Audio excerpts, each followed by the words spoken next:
Marxism and Humanism. Louis Althusser, 1964. Louis Althusser, 1964. Part 7. Marxism and Humanism. Marxism and Humanism first appeared in the Cahiers de l'I.S.I., June 1964. Today, socialist humanism is on the agenda. As it enters the period which will lead it from socialism to communism, the Soviet Union has proclaimed the slogan, All for Man, and introduced new themes, the freedom of the individual, respect for legality, the dignity of the person. In workers' parties, the achievements of socialist humanism are celebrated, and justification for its theoretical claims is sought in capital, and more frequently, in Marx's early works. This is a historical event.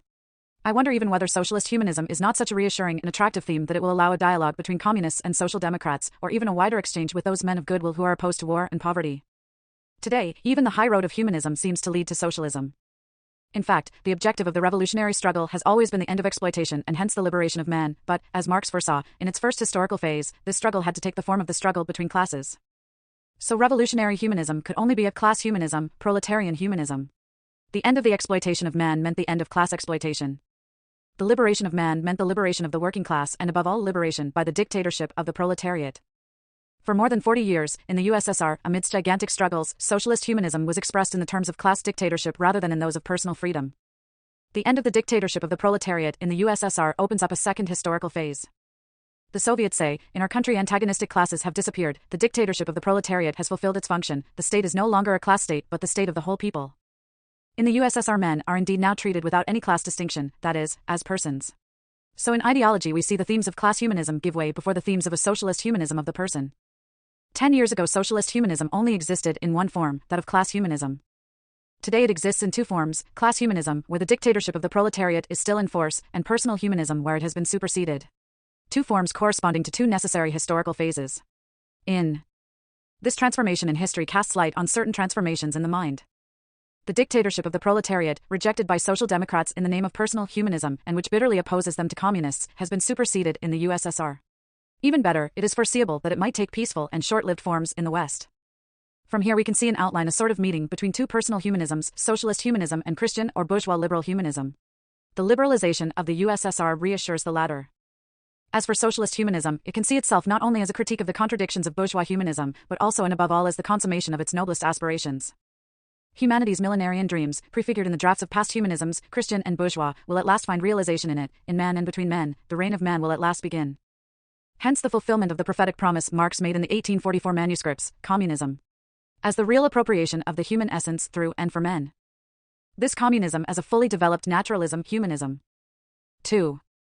To see beyond this event, to understand it, to know the meaning of socialist humanism, it is not enough just to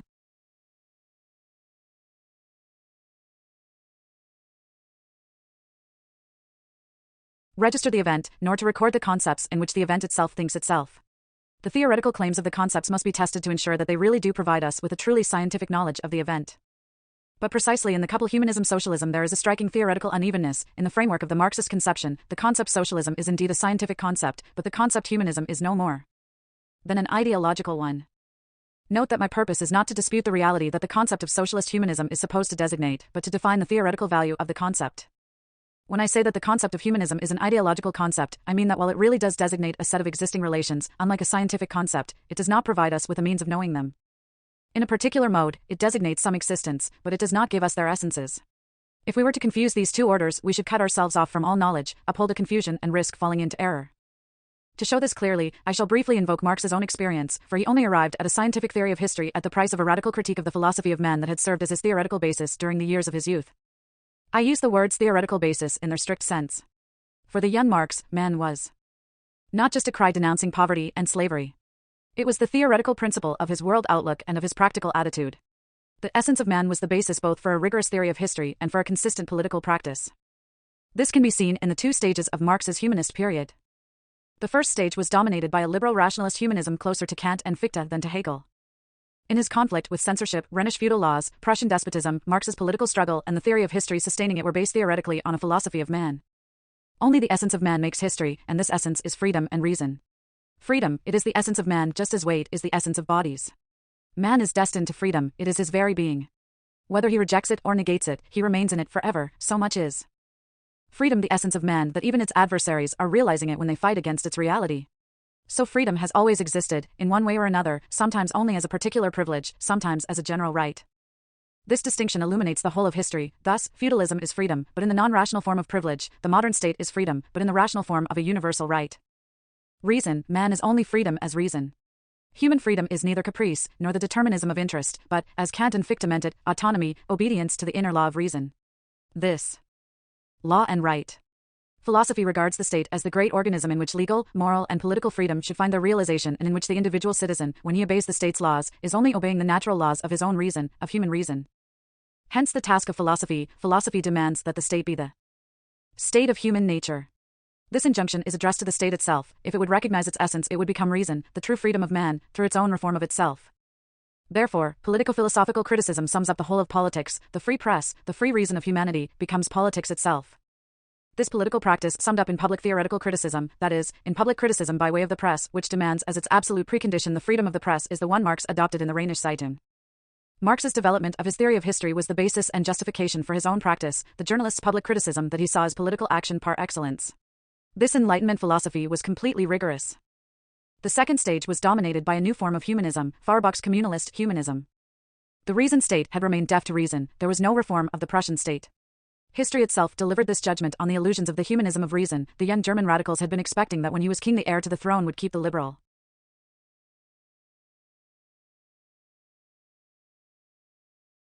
promises he had made before his coronation. But the throne soon changed the liberal into a despot. The state, which should at last have become reason, since it was in itself reason, gave birth merely to unreason once again.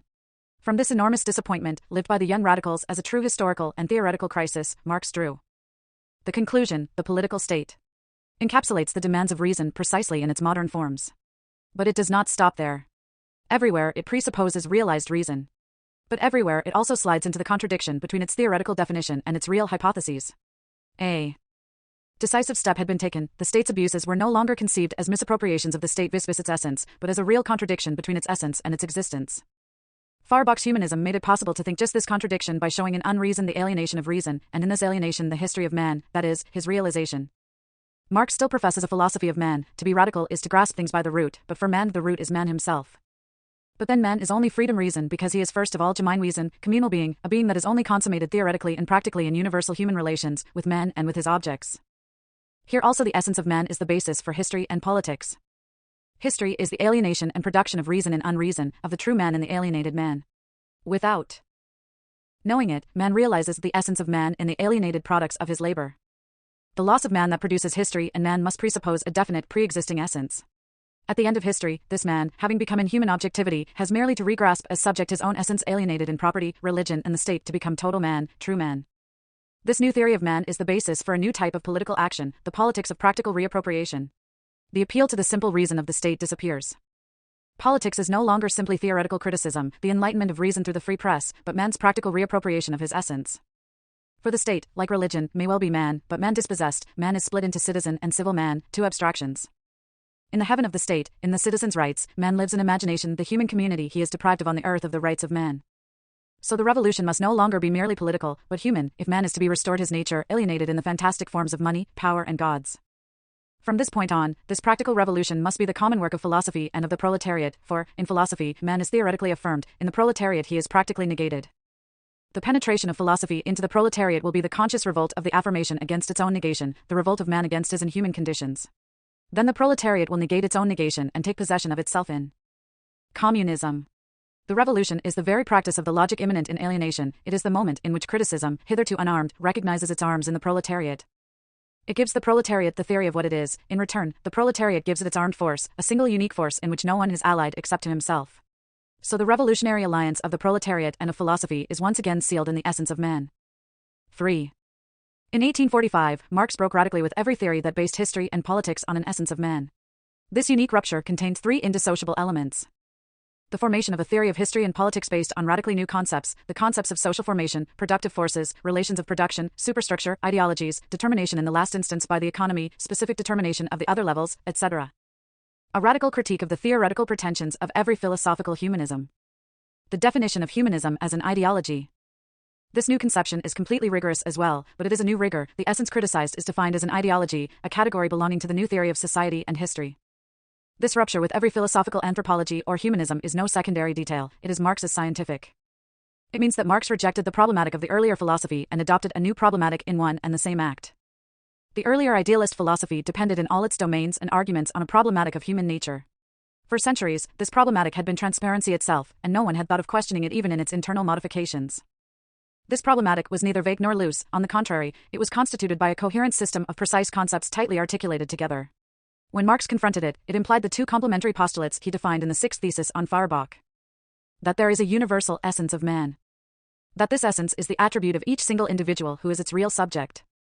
These two postulates are complementary and indissociable. But their existence and their unity presuppose a whole empiricist idealist world outlook. If the essence of man is to be a universal attribute, it is essential that concrete subjects exist as absolute givens. This implies an empiricism of the subject. If these empirical individuals are to be men, it is essential that each carries in himself the whole human essence, if not in fact, at least in principle. This implies an idealism of the essence. So empiricism of the subject implies idealism of the essence and vice versa. This relation can be inverted into its opposite, empiricism of the concept, idealism of the subject. But the inversion respects the basic structure of the problematic, which remains fixed. In this type structure it is possible to recognize not only the principle of theories of society, of political economy, of ethics, but also the very principle of the idealist and materialist theory of knowledge. The content of the human essence or of the empirical subjects may vary, the subject may change from empiricism to idealism. The terms presented and their relations only vary within the invariant type structure which constitutes this very problematic. An empiricism of the subject always corresponds to an idealism of the essence. By rejecting the essence of man as his theoretical basis, Marx rejected the whole of this organic system of postulates. He drove the philosophical categories of the subject, of empiricism, of the ideal essence, etc. from all the domains in which they had been supreme. Not only from political economy, not just from history, not just from ethics, but also from philosophy itself, for Marx's materialism excludes the empiricism of the subject and the idealism of the concept. This total theoretical revolution was only empowered to reject the old concepts because it replaced them by new concepts. In fact, Marx established a new problematic, a new systematic way of asking questions of the world, new principles, and a new method. This discovery is immediately contained in the theory of historical materialism, in which Marx did not only propose a new theory of the history of societies, but at the same time implicitly, but necessarily, a new philosophy, infinite in its implications. Thus, when Marx replaced the old couple individual's human essence in the theory of history by new concepts, he was, in fact, simultaneously proposing a new conception of philosophy. He replaced the old postulates, which were the basis not only for idealism but also for pre-Marxist materialism, by a historico-dialectical materialism of praxis, that is, by a theory of the different specific levels of human practice in their characteristic articulations, based on the specific articulations of the unity of human society. In a word, Marx substituted for the ideological and universal concept of Feuerbachian practice a concrete conception of the specific differences that enables us to situate each particular practice in the specific differences of the social structure. So, to understand what was radically new in Marx's contribution, we must become aware not only of the novelty of the concepts of historical materialism, but also of the depth of the theoretical revolution they imply and inaugurate.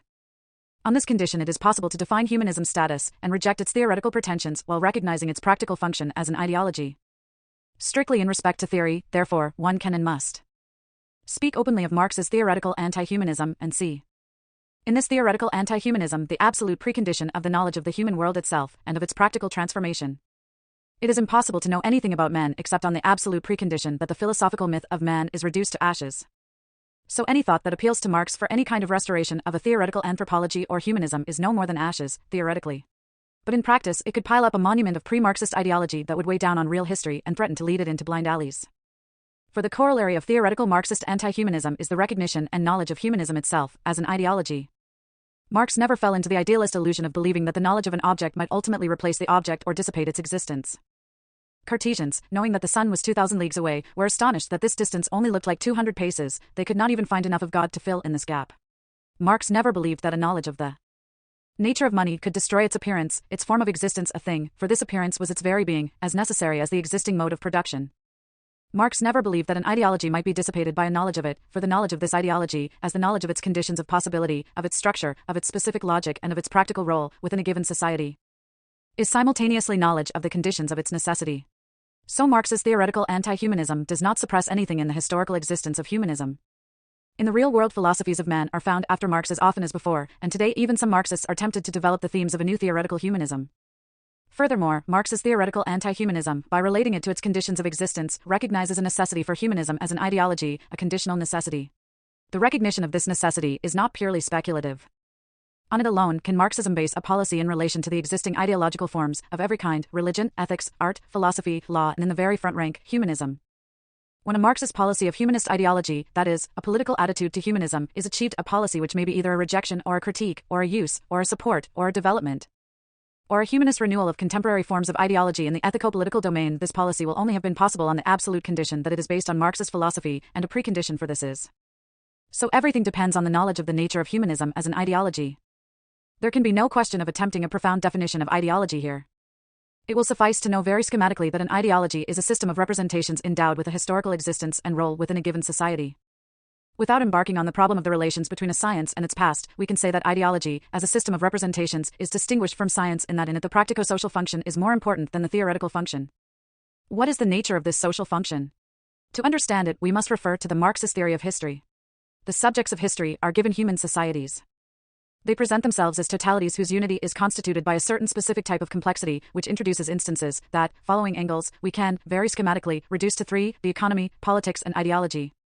So in every society we can posit, in forms which are sometimes very paradoxical, the existence of an economic activity as the base, a political organization, and ideological forms.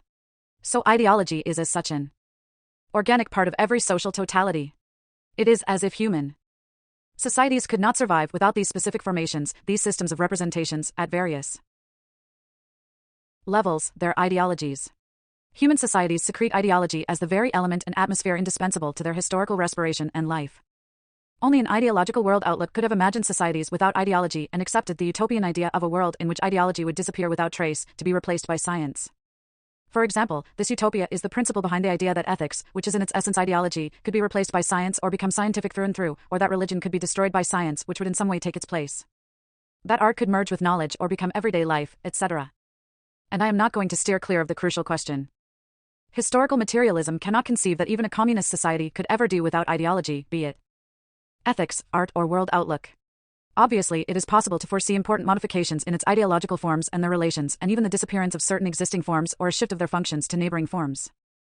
It is also possible to foresee the development of new ideological forms, but in the present state of Marxist theory strictly conceived, it is not conceivable that communism, a new mode of production implying determinate forces of production and relations of production, could do without a social organization of production and corresponding ideological forms. So ideology is not an aberration or a contingent excrescence of history, it is a structure essential to the historical life of societies.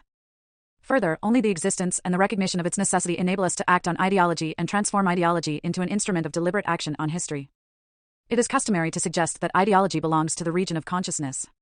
We must not be misled by this appellation, which is still contaminated by the idealist problematic that preceded Marx. In truth, ideology has very little to do with consciousness, even supposing this term to have an unambiguous meaning. It is profoundly unconscious, even when it presents itself in a reflected form. Ideology is indeed a system of representations, but in the majority of cases these representations have nothing to do with consciousness. They are usually images and occasionally concepts, but it is above all as structures that they impose on the vast majority of men, not via their consciousness. They are perceived accepted suffered cultural objects, and they act functionally on men via a process that escapes them. Men live their ideologies as the Cartesian saw or did not see if he was not looking at it, the moon 200 paces away, not at all as a form of consciousness, but as an object of their world, as their world itself.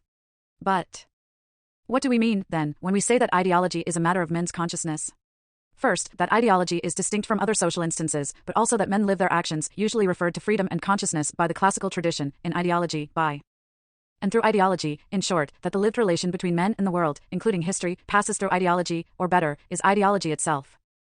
This is the sense in which Marx said that it is in ideology that men become conscious of their place in the world and in history. It is within this ideological unconsciousness that men succeed in altering the lived relation between them and the world and acquiring that new form of specific unconsciousness called consciousness. So ideology is a matter of the lived relation between men and their world. This relation, that only appears as conscious on condition that it is unconscious, in the same way only seems to be simple on condition that it is complex, that it is not a simple relation but a relation between relations, a second-degree relation.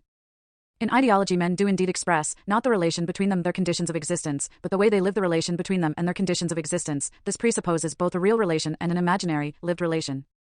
Ideology, then, is the expression of the relation between men and their world, that is, the unity of the real relation and the imaginary relation between them and their real conditions of existence.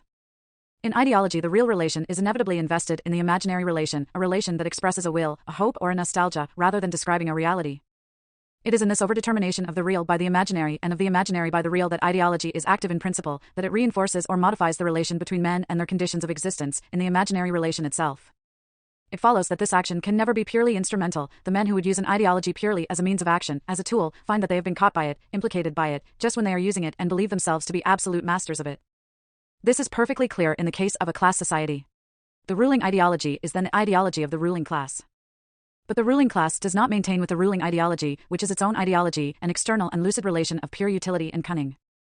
When, during the 18th century, the rising class, the bourgeoisie, developed a humanist ideology of equality, freedom and reason, it gave its own demands the form of universality, since it hoped thereby to enroll at its side, by their education to this end, the very men it would liberate only for their exploitation. This is the Rousseauian myth of the origins of inequality, the rich holding forth to the poor in the most deliberate discourse ever conceived, so as to persuade them to live their slavery as their freedom. In reality, the bourgeoisie has to believe in its own myth before it can convince others, and not only so as to convince others. Since what it lives in its ideology is the very relation between it and its real conditions of existence which allows it simultaneously to act on itself and on others, those it exploits and is going to exploit in the future, the free laborers, so as to take up, occupy and maintain its historical role as a ruling class.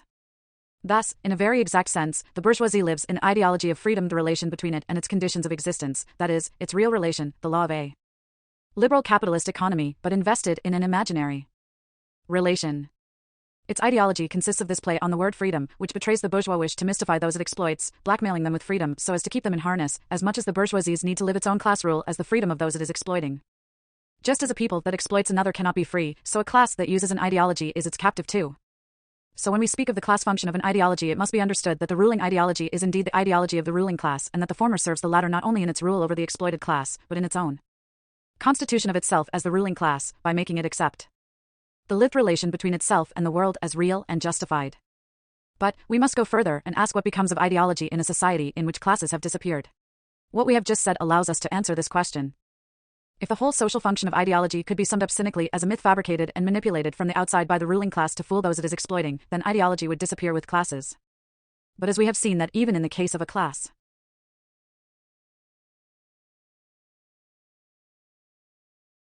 society, ideology is active on the ruling class itself and contributes to its molding, to the modification of its attitudes to adapt it to its real conditions of existence. It is clear that ideology, as a system of mass representations, is indispensable in any society if men are to be formed, transformed and equipped to respond to the demands of their conditions of existence. If, as Marx said, history is a perpetual transformation of men's conditions of existence, and if this is equally true of a socialist society, then men must be ceaselessly transformed so as to adapt them to these conditions. If this adaptation cannot be left to spontaneity but must be constantly assumed, dominated and controlled, it is in ideology that this demand is expressed, that this distance is measured, that this contradiction is lived and that its resolution is activated.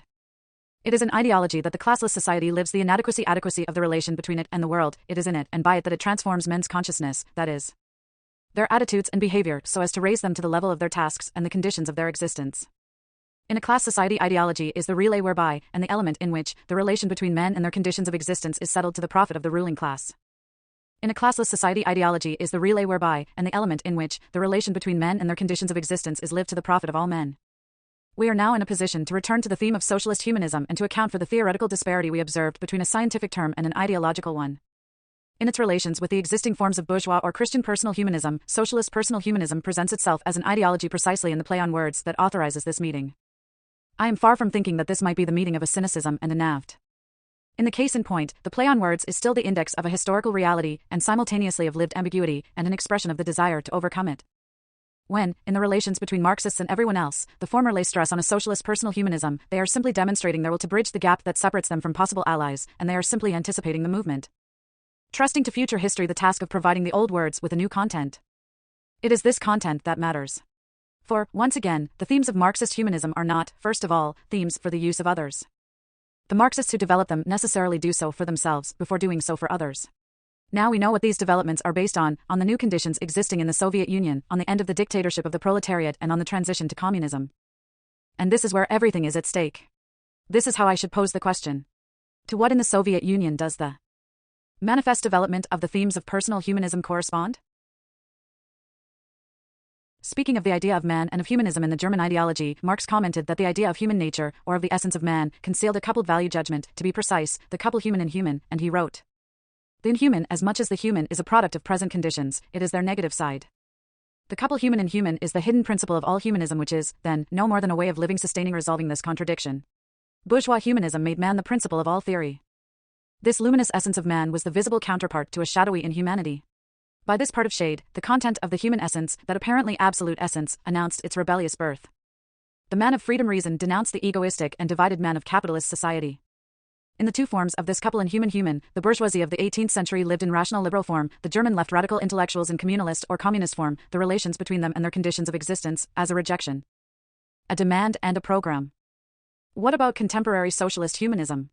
It is also a rejection and a denunciation, a rejection of all human discrimination, be it racial, political, religious, or whatever.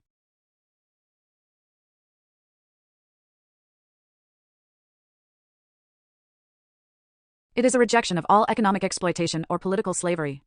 It is a rejection of war. This rejection is not just a proud proclamation of victory, an exhortation and example addressed to outsiders, to all men oppressed by imperialism, by its exploitation, its poverty, its slavery, its discriminations and its wars. It is also and primarily turned inwards, to the Soviet Union itself. In personal socialist humanism, the Soviet Union accepts on its own account the supersession of the period of the dictatorship of the proletariat, but it also rejects and condemns the abuses of the latter, the aberrant and criminal forms it took during the period of the cult of personality. Socialist humanism, in its internal use, deals with the historical reality of the supersession of the dictatorship of the proletariat and of the abusive forms it took in the USSR. It deals with a dual reality. Not only a reality superseded by the rational necessity of the development of the forces of production of socialist relations of production, but also a reality which ought not to have had to be superseded, that new form of non-rational existence.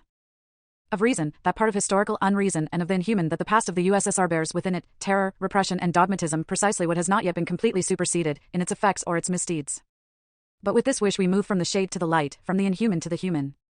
The communism to which the Soviet Union is committed is a world without economic exploitation, without violence, without discrimination, a world opening up before the Soviets the infinite vistas of progress, of science, of culture, of bread and freedom. Of free development, a world that can do without shadows or tragedies. Why then all this stress so deliberately laid on man? What need do the Soviets have for an idea of man, that is, an idea of themselves, to help them live there? History? It is difficult here to avoid relating together the necessity to prepare and realize an important historical mutation on the one hand and, on the other, the historical conditions in which this transition must be put into effect. Now it is obvious that these conditions too bear the characteristic mark of the USSR's past and of its difficulties, not only the mark of the difficulties due to the period of the cult of personality, but also the mark of the more distant difficulties characteristic of the construction of socialism in one country, and in addition in a country economically and culturally backward to start with. Among these conditions, first place must be given to the theoretical conditions inherited from the past. The present disproportion of the historical tasks to their conditions explains the recourse to this ideology. In fact, the themes of socialist humanism designate the existence of real problems, new historical, economic, political, and ideological problems that the Stalinist period kept in the shade, but still produced while producing socialism problems of the forms of economic, political, and cultural organization that correspond to the level of development attained by socialism's productive forces, problems of the new form of individual development for a new period of history in which the state will no longer take charge, coercively, of the leadership or control of the destiny of each individual, in which from now on each man will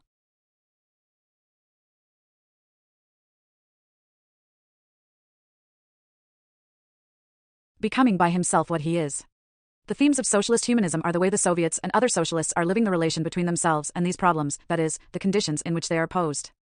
It is striking to observe that, in conformity with the necessity of their development, in the majority of socialist democracies as in the Soviet Union, problems of politics and ethics have come to the fore and that for their part, Western parties, too, are obsessed with these problems. Now, it is not less striking to see that these problems are occasionally, if not frequently, dealt with theoretically by recourse to concepts derived from Marx's early period, from his philosophy of man, the concepts of alienation, fission, fetishism, the total man, etc. However, considered in themselves, these problems are basically problems that, far from calling for a philosophy of man, involve the preparation of new forms of organization for economic, political and ideological life in the socialist countries during the phase of the withering away or supersession of the dictatorship of the proletariat. Why is it that these problems are posed by certain ideologues as a function of the concepts of a philosophy of man instead of being openly, fully and rigorously posed in the economic, political and ideological terms of Marxist theory? Why do so many Marxist philosophers seem to feel the need to appeal to the pre-Marxist ideological concept of alienation in order supposedly to think and resolve these concrete historical problems? We would not observe the temptation of this ideological recourse if it were not in its own way the index of a necessity which cannot nevertheless take shelter in the protection of other, better established, forms of necessity. There can be no doubt that communists are correct in opposing the economic, social, political, and cultural reality of socialism to the inhumanity of imperialism in general, that this contrast is a part of the confrontation and struggle between socialism and imperialism. But it might be equally dangerous to use an ideological concept like humanism, with neither discrimination nor reserve, as if it were a theoretical concept, when it is inevitably charged with associations from the ideological unconsciousness and only too easily blends into themes of petty bourgeois inspiration. Here we are touching on a deeper reason, and one doubtless difficult to express. Within certain limits, this recourse to ideology might indeed be envisaged as the substitute for a recourse to theory. Here again we would find the theoretical conditions currently inherited by Marxist theory from its past, not just the dogmatism of the Stalinist period, but also, from further back, the heritage of the disastrously opportunist interpretations of the Second International, which Lenin fought against throughout his life, but which have neither as yet been buried by history. These conditions have hindered the development which was indispensable if Marxist theory was to acquire precisely those concepts demanded by the new problems, concepts that would have allowed it to pose these problems today in scientific, not ideological terms, that would have allowed it to call things by their names, that is, by the appropriate Marxist concepts, rather than, as only too often happens, by ideological concepts or by concepts without any definite status. For example, it is regrettable to observe that the concept by which communists designate an important historical phenomenon in the history of the USSR and of the workers' movement, the concept of the cult of personality, would be an absent, unclassifiable concept in Marxist theory. If it were taken as a theoretical concept, it may well describe and condemn a mode of behavior, and on these grounds, possess a doubly practical value, but, to my knowledge, Marx never regarded a mode of political behavior as directly assimilable to a historical category, that is, to a concept from the theory of historical materialism, for if it does designate a reality, it is not its concept. However, everything that has been said of the cult of personality refers exactly to the domain of the superstructure and therefore of state organization and ideologies. Further, it refers largely to this domain alone, which we know from Marxist theory possesses a relative autonomy. Why are existing, known and recognized Marxist concepts not invoked to think and situate this phenomenon, which is in fact described as a mode of behavior and related to one man's psychology, that is,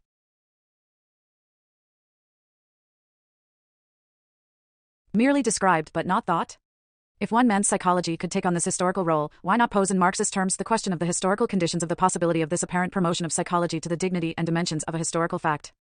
Marxism contains in its principles the wherewithal to pose this problem in terms of theory, and hence the wherewithal to clarify it and help to resolve it.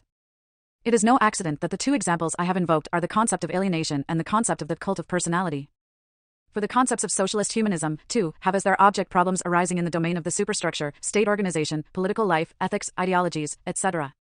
And it is impossible to hold back the thought that the recourse to ideology is a shortcut thereto, a substitute for an insufficient theory. Insufficient, but latent and potential. Such is the role of this temptation of the recourse to ideology, to fill in this absence, this delay, this gap, without recognizing it openly, by making one's need and impatience a theoretical argument, as Engels put it, and by taking the need for a theory for the theory itself. The philosophical humanism which might easily become a threat to us and which shelters behind the unprecedented achievements of socialism itself, is this complement which, in default of theory, is destined to give certain Marxist ideologue the feeling of the theory that they lack. A feeling that cannot lay claim to that most precious of all the things Marx gave us, the possibility of scientific knowledge. That is why, if today's socialist humanism is on the agenda, the good reasons for this ideology can in no case serve as a caution against the bad ones, without dragging us into a confusion of ideology and scientific theory. Marx's philosophical anti-humanism does provide an understanding of the necessity of existing ideologies, including humanism. But at the same time, because it is a critical and revolutionary theory, it also provides an understanding of the tactics to be adopted towards them, whether they should be supported, transformed, or combated. And Marxists know that there can be no tactics that do not depend on a strategy, and no strategy that does not depend on theory. October, 1963. 1. Here I am using class humanism in the sense of Lenin's statement that the October Socialist Revolution had given power to the working classes, the workers and the poor peasants, and that, on their behalf, it had secured conditions of life, action and development that they had never known before, democracy for the working classes, dictatorship over the oppressors. I am not using class humanism in the sense adopted in Marx's early works, where the proletariat in its alienation represents the human essence itself, whose realization is to be assured by the revolution. This religious conception of the proletariat was readopted by the 3. Letter to Rouge, September 1843, an admirable formulation, the key to Marx's early philosophy. 4. Die Rheinische Zeitung, on the leading article in number 179 of the Kölnische Zeitung, July 14, 1842. 5. Ibid. 6. This confluence of Feuerbach and the theoretical crisis in which history had thrown the young German radicals explains their enthusiasm for the author of the provisional theses, of the essence of Christianity and of the principles of the philosophy of the future. Indeed, Feuerbach represented the theoretical solution to the young intellectuals' theoretical crisis. In his Humanism of Alienation, he gave them the theoretical concepts that enabled them to think the alienation of the human essence as an indispensable moment in the realization of the human essence, unreason as a necessary moment in the realization of reason. It thus enabled them to think what they would otherwise have suffered as irrationality itself, the necessary connection between reason and unreason. Of course, this relation remained trapped in a philosophical anthropology, its basis, with this theoretical proviso, the remanipulation of the concept of man, indispensable to think the historical relation between historical reason and unreason. Man ceases to be defined by reason and freedom, he becomes. 7. The whole, fashionable, theory of reification depends on a projection of the theory of alienation found in the early texts, particularly the 1844 manuscripts, onto the theory of fetishism in capital. In the 1844 manuscripts, the objectification of the human essence is claimed as the indispensable preliminary to the reappropriation of the human essence by man. Throughout the process of objectification, man only exists in the form of an objectivity in which he meets his own essence in the appearance of a foreign, non-human essence. This objectification is not called reification even though it is called inhuman. Inhumanity is not represented par excellence by the model of a thing, but sometimes by the model of animality, sometimes by the model of the omnipotence and fascination of transcendence and of money, which is, of course, a thing. In capital, the only social relation that is presented in the form of a thing is money.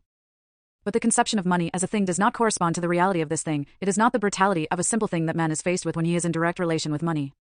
It is a power over things and men. An ideology of reification that sees things everywhere in human relations confuses in this category thing, a category more foreign to Marx cannot. A complimentary note on real humanism.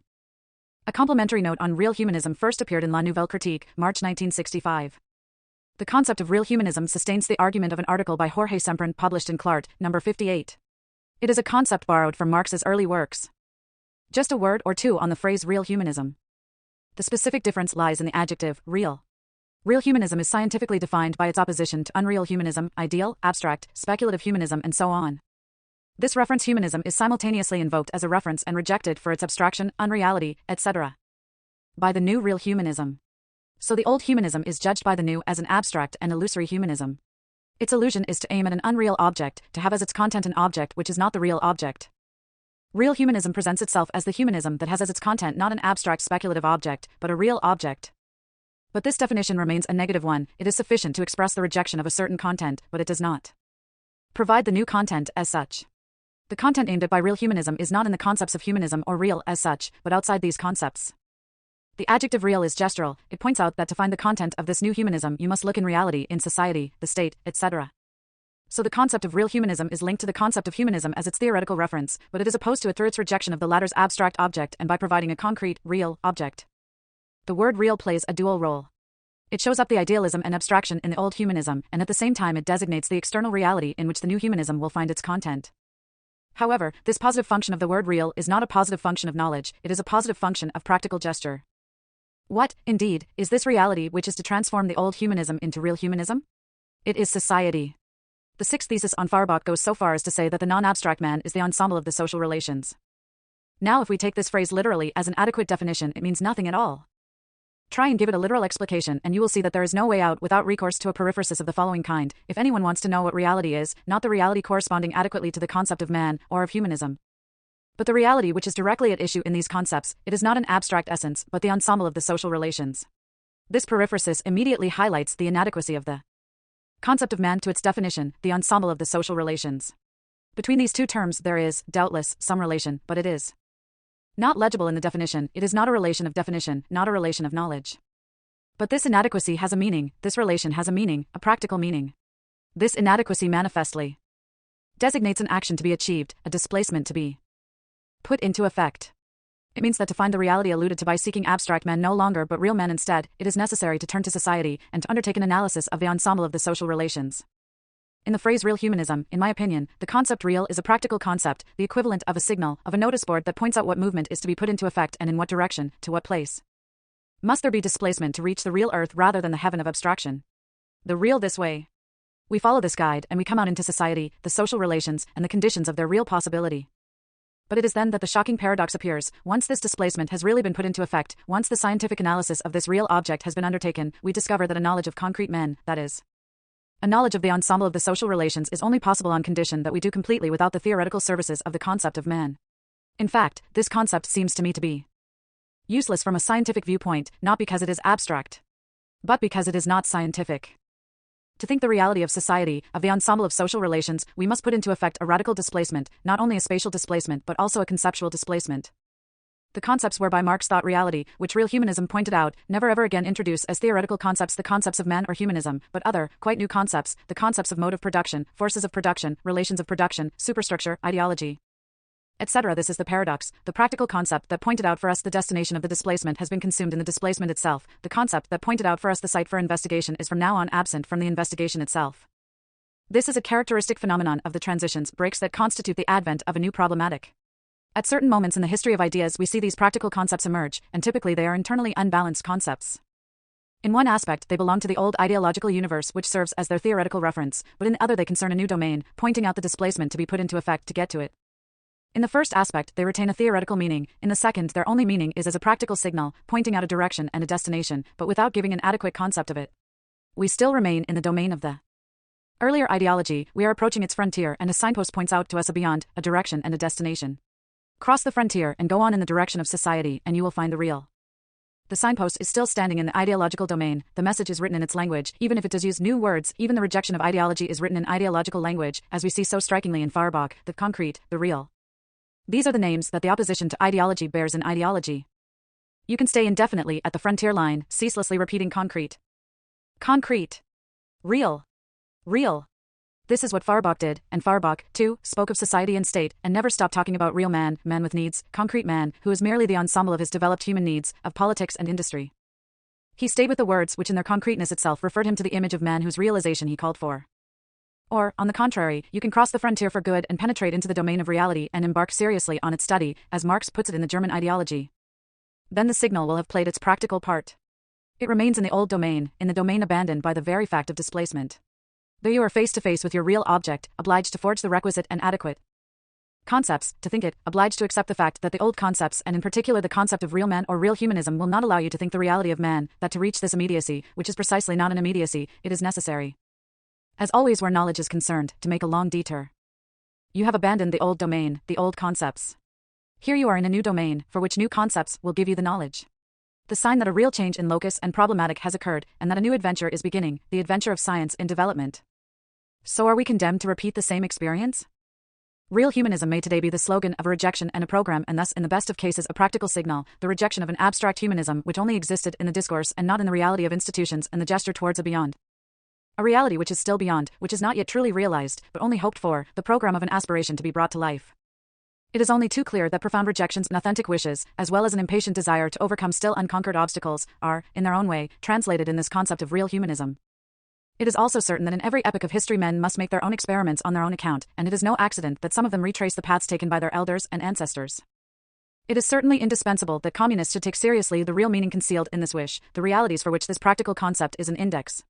It is certainly indispensable that communists should pass to and fro between the still uncertain, confused and ideological forms in which this wish or some new experiment are expressed and their own theoretical concepts, that they should, when the need has been absolutely proved, forge new theoretical concepts adequate to the upheavals of practice in our own time. But we should not forget that the frontier separating ideology from scientific theory was crossed about 120 years ago by Marx. That this great undertaking and this great discovery have been recorded in the works and inscribed in the conceptual system of a knowledge whose effects have little by little transformed the face of the earth and its history. We cannot and must not for one instant renounce the benefits of this irreplaceable gain, the benefits of these theoretical resources which far transcend in wealth and potential the use that has so far been made of them.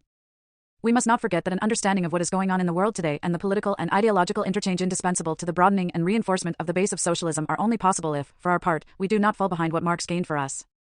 As far behind as that still uncertain frontier between ideology and science. We can give help to all those who are near to crossing that frontier, but only on condition that we have crossed it ourselves, and have inscribed in our concepts the irreversible result of this change of scene. For us, the real is not a theoretical slogan, the real is the real object that exists independently of its knowledge, but which can only be defined by its knowledge. In this second, theoretical, relation, the real is identical to the means of knowing it, the real is its known or to be known structure, it is the very object of Marxist theory, the object marked out by the great theoretical discoveries of Marx and Lenin, the immense, living, constantly developing field, in which the events of human history can from now on be mastered by men's practice, because they will be within their conceptual grasp, their knowledge. This is what I meant when I demonstrated that real humanism or socialist humanism may be the object of a recognition or of a misunderstanding, according to the status assigned it in respect to theory, that it can serve as a practical ideological slogan insofar as it is exactly adequate to its function and not confused with a quite different function, that there is no way in which it can abrogate the attributes of a theoretical concept. I also meant that this slogan is not itself its own light, but can at most point out the place, beyond it, where light reigns. I meant that a certain inflation of this practical, ideological concept might induce Marxist theory to fall behind its own frontiers, and what is more, might even hinder, if not bar, the way to truly posing, and hence truly solving, the problems whose existence and urgency it is intended to designate, in its own way. Simply put, the recourse to ethics so deeply inscribed in every humanist ideology may play the part of an imaginary treatment of real problems. Once known, these problems are posed in precise terms, they are organizational problems of the forms of economic life, political life and individual life. To pose these problems correctly and to resolve them in reality, they must be called by their names, their scientific names. The slogan of humanism has no theoretical value, but it does have value as a practical index. We must get down to the concrete problems themselves, that is, to their knowledge, if we are to produce the historical transformation whose necessity was thought by Marx. We must be careful that in this process no word, justified by its practical function, usurps a theoretical function, but that in performing its practical function, it simultaneously disappears from the field of theory. January, 1963.